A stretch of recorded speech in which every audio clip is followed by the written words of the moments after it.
what's up? Bailey here. And for those who don't know me, I'm a virtual assistant, OBM, and mentor for people who want to start their own virtual assistant business. I left my toxic 9-to-5 4 years ago, and since then have built a business that I'm proud of, that provides me the freedom that I desire, and that pays the bills to boot. And I'm here to show you how you can do it too. Let me start off this video by saying that I am not an accountant. This video is simply things that I have learned while running my virtual assistant business, but it should not substitute advice from a licensed CPA or accounting professional. Now that we've got that out of the way, let's get into people's least favorite subject, taxes. If you enjoy taxes, I applaud you. I am not that person, and I will never be that person, but I have gained some knowledge over the years that I'd love to share with you. It's important to track everything related to your business expenses. Do this as soon as you start your business. At first, you can likely keep track of everything on a spreadsheet, but as your business starts to grow, I recommend moving over to an accounting software like QuickBooks Online. There are a lot of questions over what can be considered a business expense, so I'm here to list out a few and then break it down for you. Business expenses can be the following: software, courses, cell phone apps, travel, meals, office furniture or supplies, a laptop, and Stripe or payment processing fees. There are some stipulations when it comes to some of these items though. For example, you can write off your meals, but you can't write off any alcohol, and you must ensure that it's a business meeting and not just a dinner with your family. Travel can be written off 100% if you're purchasing plane tickets or using Ubers, etc. If you're traveling to a business conference or a meeting a client, but don't buy your family a trip to BC and write it off as a business expense. Your internet and cell phone can be written off a percentage based on how much you use it for personal and business. I recommend no more than 60% for business. Software, courses, and anything directly business related can be written off 100% for business purposes. If this sounds overwhelming already, I recommend that a CPA be your first hire, as they can help you organize your expenses and keep them in check.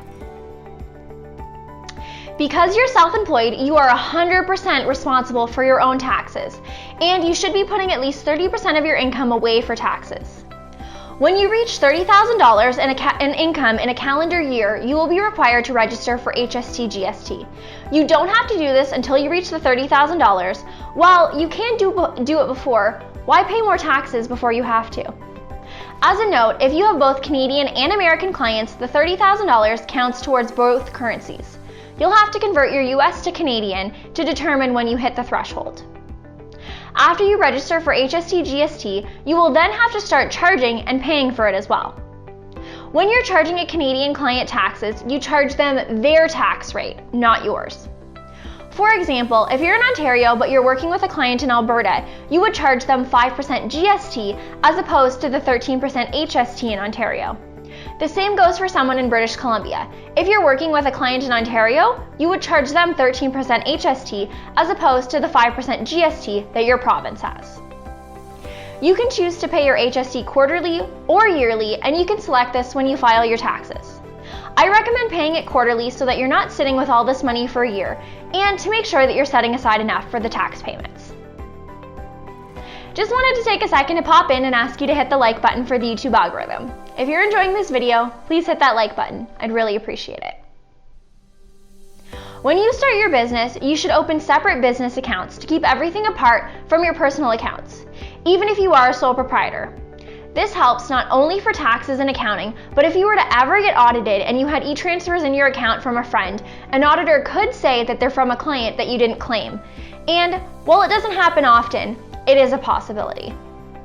It's best to separate your accounts whenever possible to avoid any issues in the future and to keep your accounting clean. At the end of the year, your clients might ask you for a T4A. This is different than T4 for an employee, and it is used for contractors. It basically just confirms the amount that the client is paying you. On this form, it will ask for a business number or a SIN number. I recommend giving them your registered business number versus your SIN number whenever possible. Note that not all clients will ask for this, but you can provide it to them if they do. For yourself, having your invoices will be sufficient to determine your income. If you have any clients that are in the US, you have to provide them with a W-8 BEN form. This form states that you're a Canadian contractor, aren't responsible for US taxes, and are paying taxes in your own country. The first time you file and owe money on your taxes, which won't always be the first year in business, will be the year that they will start asking you for tax installments. These are to be paid in advance for the next year to minimize the amount of tax owed to CRA. These installment amounts and dates will be on your tax return, and you are responsible for paying them on time. If you don't, there will be a minor penalty involved. In Canada, we have federal and provincial taxes, along with CPP, which as a business owner, you are responsible for 100% of, which equates to close to $6,000 per year. You also have to consider HST/GST payments when you reach the $30,000 threshold. Like I mentioned before, make sure that you're putting aside 30% of your income for taxes. And if it doesn't seem like enough, put in more. There are some benefits and ways to save on taxes other than with deductions. If you'd like to save some money come tax time, contribute to your RRSP. Your contribution limit will be showcased on your tax return from the previous year. As long as you stay within that limit, the amount contributed will help you come tax time. If you're filing as a sole proprietor, which most virtual assistants and freelancers should be, especially at the beginning, your income is not separate from the business, meaning that whatever your business makes is your income. The tax deadline is May 2nd, 2022. While freelancers get it extended until June 15th, you still accrue interest from May 2nd onwards, so I would recommend just filing and paying your taxes before the deadline. If you're a corporation, then your year end will be different from your personal taxes, but you will still have to file and pay your personal taxes by the May 2nd deadline. Your corporate taxes might be on a different schedule. How are you feeling about taxes after this video? I hope that you found it helpful. And remember that I am not a CPA. If you still have questions after this video, please reach out to your local CPA to assist you further. If you enjoyed this video, then please hit the subscribe button below, smash that like button, and don't forget about the notification bell, which allows you to be the first to know when I post a new video. I create videos all about how to start your own virtual assistant business, and I get very real about the trials and tribulations of being a business owner. You don't want to miss it.